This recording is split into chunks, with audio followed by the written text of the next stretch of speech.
Welcome to the Viewless Wings Poetry Podcast, where we celebrate the craft of poetry. Each week, we feature interviews with incredible poets and artists, including Olivia Gatwood and A.E. Stallings, and original poetry read by the authors. I'm your host, James Moorhead, Poet Laureate of Dublin, California, and author of Canvas and Portraits of Red and Gray. Beth McDermott is the author of Figure One, Pine Row Press, and a chapbook titled How to Leave a Farmhouse, Porkbelly Press. Her poetry appears in Pine Row, Tupelo Quarterly, Terrain.org, and Memorious. She's an assistant professor of English at the University of St. Francis and recipient of a Distinguished Teaching Award at Illinois Speaks Microgrant and first place in the Regional Mississippi Valley Poetry Contest.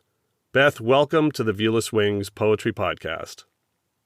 Thank you so much for having me, James. Well, we're really excited to have you here, and I'm excited to talk about your book. So your very first poem, Matryoshka, perfectly sets the stage for Figure One. The nested layers of lines and stanzas interconnected like the Russian dolls that inspired the poem. How did you decide which poem should lead your collection? Well, I think there were a couple of things I was thinking about. One was what would be like a strong poem or something that could handle being the first poem in the book.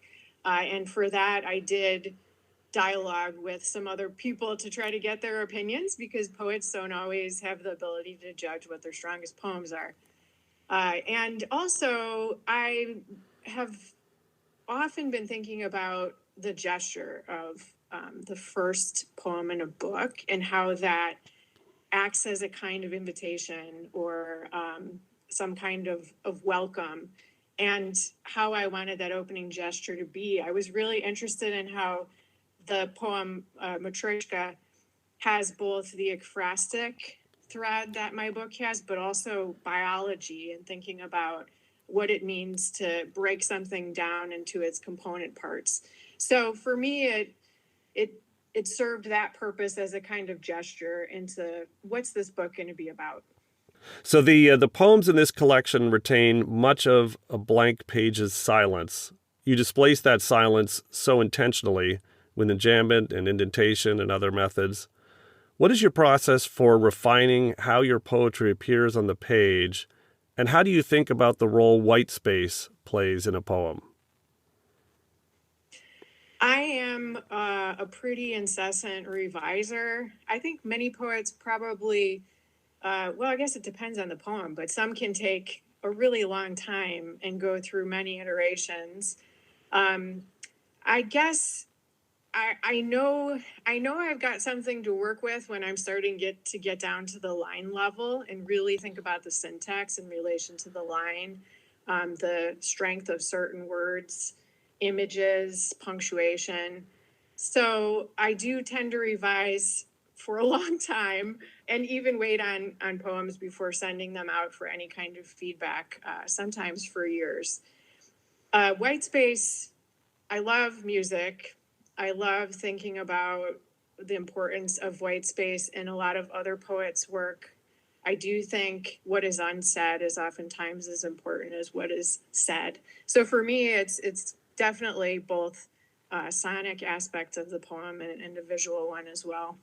Absolutely, and I think that's very effective. And I remember I saw Billy Collins recently, and he talked about poetry as displacement of silence, and prose is filling the page, and they're just very, very different. It was in response to a question about someone who wrote prose getting into poetry, and he said, well, they're very, very different skills. You're almost starting from scratch when you go from prose to poetry.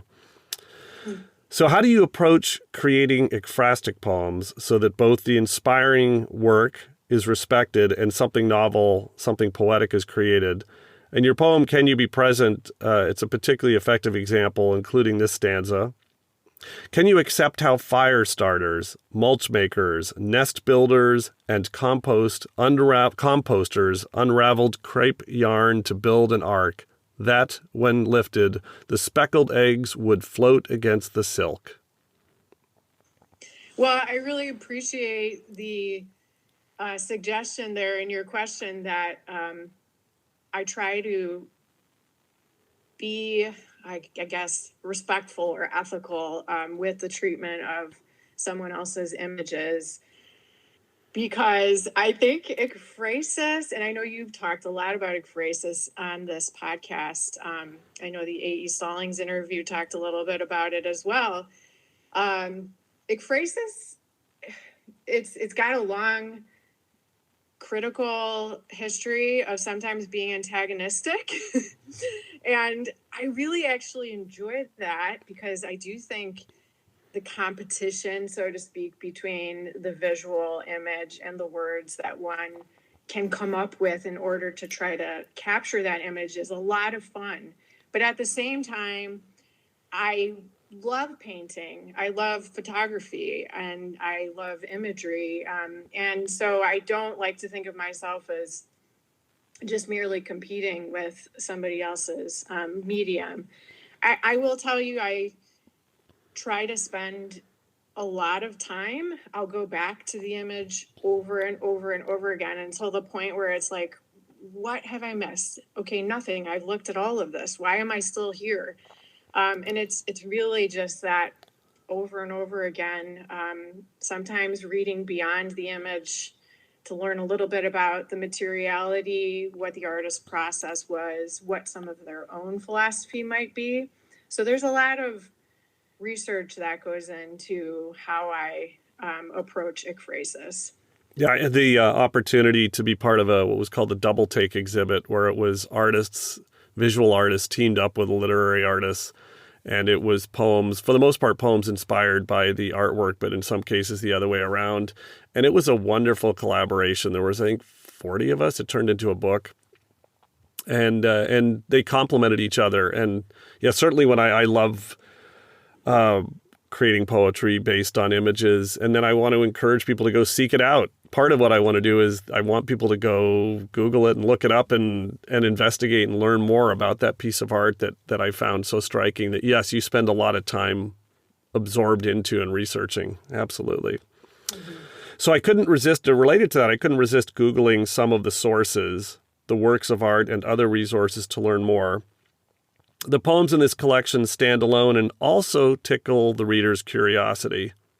An example, on Metaphor in the Rural Historic Structural Survey of New Lenox Township, you use as inspiring material, amazingly, a report that is over 200 pages long. I tracked it down.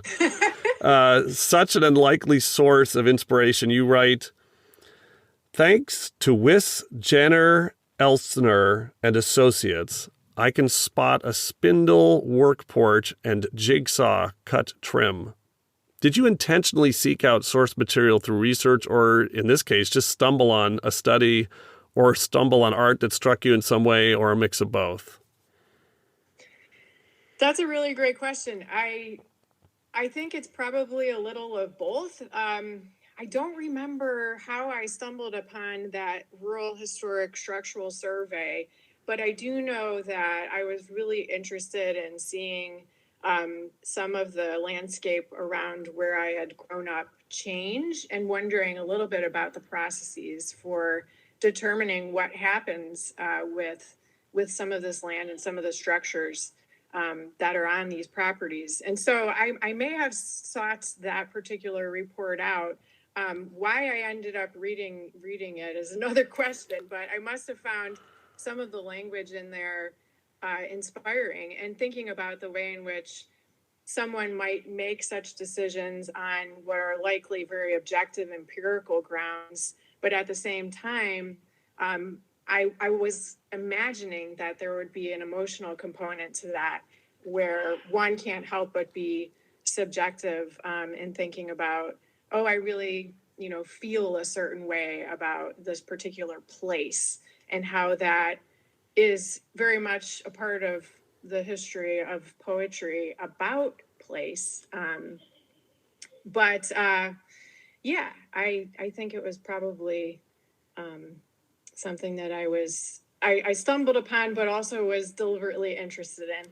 Well, I mean, I think that's really cool to hear you fill in the blanks there. I mean, it was such a slight poem, built on such a dense, multi-hundred page, fairly technical in its field report, and I just loved how you just took a thread out of it and amplified it. That was really really cool, because I think it could have become this dense report becomes a very dense poem, and it became something very different. So I thought that was a great reflection of it.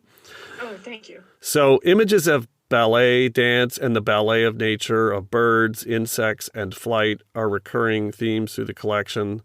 The presentation of your poem, So Light on the Page, So Open Empty Space, Like the Sky, reinforces these images, at least in my interpretation. What interpretations of your work have most surprised you from this book, in advanced readers, and other poems you've created? Well, I think I really was. It's an interesting experience to get blurbs back after you request them, and I think I was really honored by all of the blurbs I received, and a little surprised, but it definitely in an excited way. Marianne Baruch had referred to, I think, the poems as post-apocalyptic, and so that was definitely something I hadn't thought about. I know that I am very inspired by science and technology, and that perhaps comes through in some of the poems, maybe not all of them, but that was cool. That was exciting. I don't really know what that means for me, but I definitely think that was exciting. Cool. So related to images of birds and flight, I was particularly struck by constructing Audubon's The Birds of America, which ends with the lines, "He marked an X on his map, left for his gun, and went back again." It immediately compelled me to start over at the beginning and read the poem over again. It also, like other poems, hadn't thought about Audubon in forever. I knew the name, and I knew something about him at some point, but then I went back and started researching with that little hook at the end of your poem and went, yeah, there's an interesting history with Audubon that I had not really paid attention to before, and it was very effective at getting me to want to learn more. So yeah, talk a little bit more about your thought process with a hook like that. I think anytime I can write a poem or read a poem that someone else has written that leads me to think a little bit more about history or art or, whatever subject it may be, I think that's great, because there's something hopefully really conversational. I don't see myself as being, too critical of someone like Audubon, but at the same time, I do think the actual person had some interesting approaches for how birds were going to be, quote unquote, captured. I mean that in a couple of different ways. So, yeah, I guess to go back to the tendency or the impulse to frame something, what is sort of at stake for the artist, regardless of the medium, in saying, like, I'm going to stop this right here and try and limit the interpretation of it in this particular, for example, habitat or pose. And Audubon obviously did that with the intention of disseminating really fantastic information and knowledge, but at the same time, I think that's, I don't know, that's probably not my ideal. And of course, I'm not a ornithologist or whatever the particular word might be, but my ideal would be to have multiple perspectives weigh in on something if ever possible. And of course, to have the subject itself speak, which I am under no, I guess, false pretenses that I'm able to do that when I write poetry, even though that would sometimes be something I'm hoping could happen. I realize I can't speak for some of the subjects of the paintings, so. So I've asked several poets how they approach the challenge of constructing their books, which poems to include, how to order and organize the poems. The most common response I hear, and it's the approach I take, is to print out all the poems and place them out on my living room floor, to manipulate the poems in a physical space, to step back and see the entire book visually. What approach did you take in constructing this book, both the poems to include and how to arrange them? Well, the poems to include, I tried to have a few more than what's there in the book. I tried to make it longer, and there were some that no matter how much I tried to force them or thought to myself, oh, I could make them a little better, they were just a little too weak. And so I had to take them out. In terms of arranging the poems, I like the floor better than the wall. And actually, like getting, in the book. So, like stepping into if you imagine the floor of your room being covered with all the pages, stepping in and like physically moving it around. I remember the first time I did that, I was actually sweating and breathing heavy afterwards. And I was like, this is the first time poetry has made me get a little winded. But one thing I thought was helpful was to identify threads and then color code them.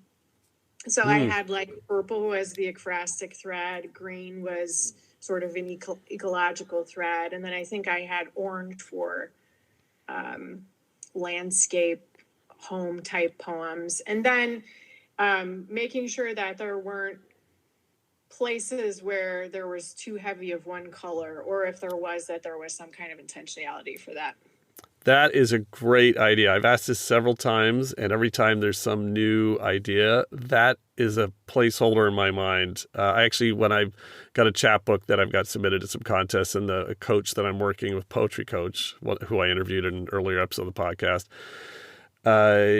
he actually saw that. He saw that I had clumped things too much, and he declumped the organization of the book, and the color coding would really help with that. I'd love that idea. I'm going to use that. So many of your ekphrastic poems have effective turns. We've talked about this a little bit, becoming more than rich descriptive images from the source material. Couple of examples. In Mutation, from a skin cancer biopsy to a beach scene, and in Arm Self-Portrait 1976, you connect Robert Mapplethorpe's Arm Self-Portrait to the tiny quarter-size Barbados thread snake, which I had to look up and look at. It's the cutest little thing. What is your approach for discovering or creating these connections? Are they happenstance? Are they a ton of research? Is it a bit of luck combined with a bunch of research? Yeah, probably the latter. Sometimes I do try to fit things together, sort of like a puzzle, and it doesn't always work. But sometimes there's, for example, a quality in the first part of that metaphor that I can then see picked up in another, or something linguistic that I can see picked up there. So yeah, I'd say definitely probably a little bit of research and a little bit of luck. Cool. Well, I love the title of your book and the reference tucked into the partition task.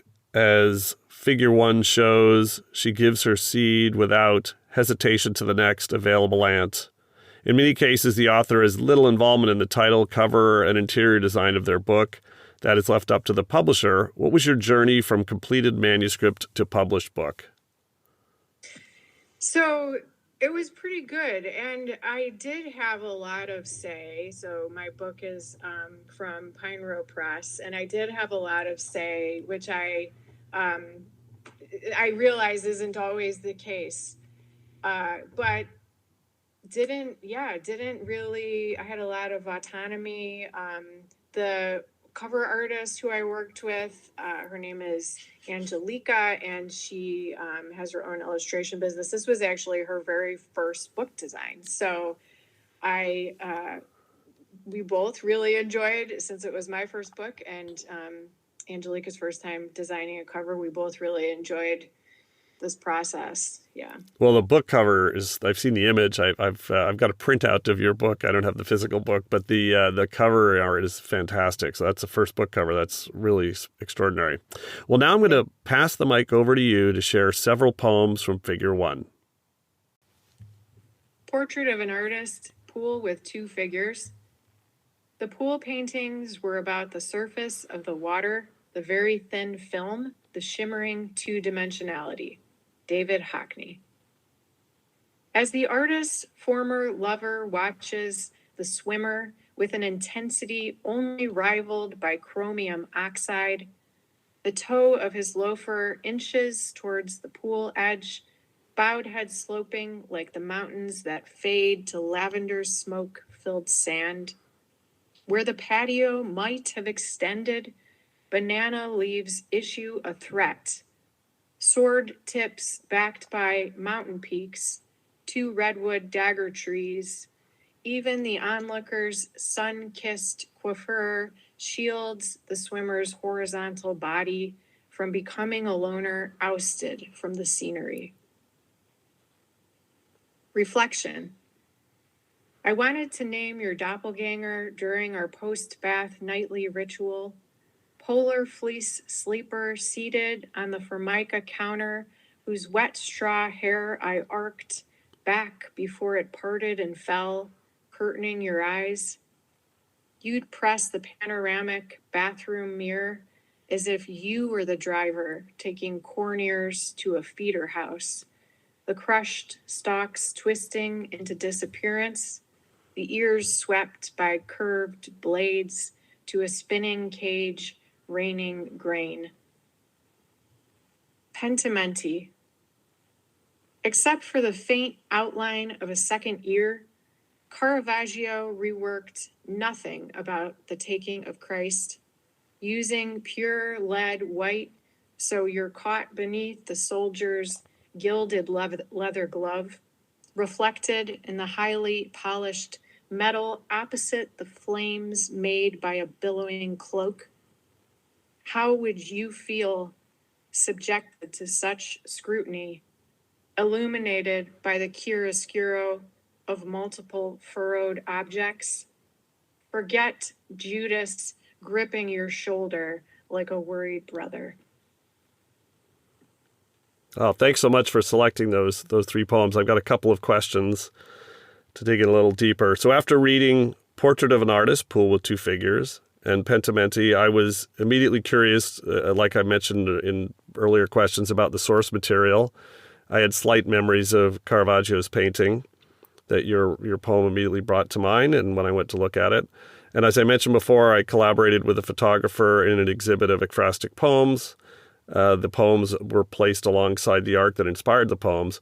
How do you think the perception of your poetry would change if an edition of Figure 1 existed with all of the inspiring published artwork right next to your poetry, which would be a logistics licensing nightmare? So setting that aside, how would it enhance it? Would it detract from it? Is it better that people have to go do a little work to dig in and find out what the inspiration was, which is easy to do, but still takes a little bit of work? What are your thoughts about that? That's really interesting. I would hope that the reader's experience wouldn't. I would hope that having the images next to the poems would aid the reader's experience. I think I'm very interested in this. I guess it's different depending perhaps on what the image is, and certainly the degree to which our society and culture and critics have determined the value of certain images. But I'm really interested in how quickly we create and share and digest images in our society. And so if at all my poems are able to help someone stop and reflect and kind of think through their own emotional reaction, as the history of ekphrasis tells us. This was not just an exercise in description, but the early students working in ekphrasis were trying to impart their emotional experience of an artwork that they had been in the presence of, but the reader wouldn't necessarily have had access to it. This was pre-internet. So the way in which I am able to access most of these images very quickly through online research is, of course, different from long ago. But I would hope that were they to be in the same space and a reader / viewer would be before them, I would hope that that would be an even better experience, and that my poems would encourage that kind of looking and reflecting that these paintings and photographs have done for me. Cool. Well, I'm intrigued by reflection. The surreal images demand multiple readings. I read the poem out loud to my family and heard back multiple interpretations, which was fun. I don't want you to interpret your own poem. That's never a good idea. But what was your inspiration for this poem? What was the spark that got you started writing it, if you remember? Yeah, this is the oldest poem in the book, in the sense that it didn't, I published it recently outside of the book, but I had started writing it over a decade ago, and most of these poems sort of fall within the 10-year span. And I just couldn't figure it out. It's sat in a folder on my desktop, and I was about to trash it. And I thought, let's just see, because if I tend to be a conservative person when it comes to whatever, like if I can get a little more something out of whatever it is, I'll try. So I tried, and I didn't hate it. And so I kept working on it. It definitely, I think, required, because the poem was inspired by, at the time, combing my daughter's hair when she was really just a baby. And I think it took a long time for me to sort of distance myself from being the mother of someone so young, and being able to look back at that poem and think about time and change and what it means to be the driver, and the ways in which parents' experiences of what it's like to be in charge of someone once they get to a certain age really does a 180. Yeah. That's lovely. Yeah, that's a couple of the poets that I've interviewed have talked about this. It's certainly been my experience that there can be poems, and that's, I think, surprises people that don't write poetry, that you can set aside for months, years, come back to. It's like this problem you're noodling on, and the outcome might just be usually just one single page of mostly blank space, and yet it can be so hard. So I think for poets out there that are frustrated that they spent a few days on something or a week on something and it's not what they want, that's okay. It can take years to create something beautiful, and that's totally normal. It's not that you're failing as a writer or poet. So it's great to hear you share that it can take so long to get something that you're proud of, and that's normal. So finally, what are your plans to support Figure One, and what are you working on now? Well, I'm working on scheduling some more readings. We're at this interesting time where I think some folks are still doing the Zoom reading route, and then some places are willing to do in person. So I've fortunately had a couple of local readings, but trying to schedule a few more. It's hard for me during the school year just because of work.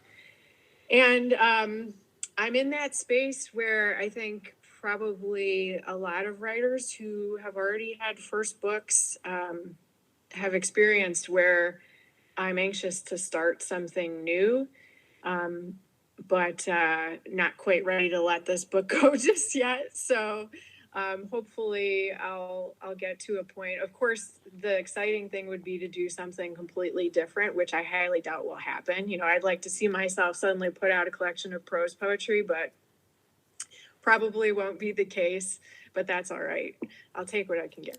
Cool. Well, thank you so much for sharing your poetry with the Viewless Wings Poetry Podcast, and good luck with your book, Figure One. It's a wonderful read and just really a beautiful displacement of white space. Well, thank you very much for having me, James.